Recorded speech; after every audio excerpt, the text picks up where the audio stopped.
how is the data going to be used in the old system versus the new system?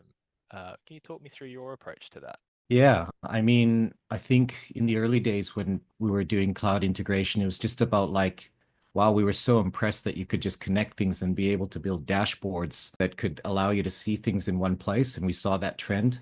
And then that went to machine learning in terms of how can we use that data to make better decisions. And now obviously AI is the big thing of, taking that the next level. So I think for small businesses, it's critical that they have the right data, right? They need to be able to trust their data and know that they can make sound decisions on that. The problem they have is that oftentimes that data is shared between systems, but it's used in different ways.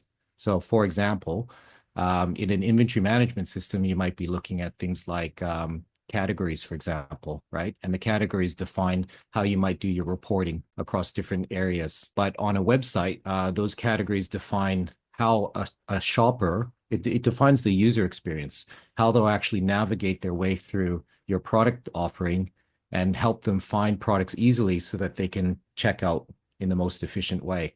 So there's a shared use of data there, but the the way it's used in each system is completely different, and that's often where people get stuck in the weeds. Is there's so many fields to fill out when you look at a spreadsheet, and the context of how it'll be used in each system is not always, the question isn't asked when they're setting up, right? So they may be just looking at it through one lens in terms of, okay, a category is a category, I'm going to define it this way. But if they don't ask the second question, which is, well, if you use these as categories, is this actually the way you want your financial reports to look, right? Or is this actually the way that you want your shoppers to shop online? That's probably the better question to ask. And I think that that's where a lot of mistakes can be made. And they only really come to the surface much later down the track. And as you know, once you have transactional data, trying to undo those mistakes is very time consuming. Yeah, it's a much more of a painful thing.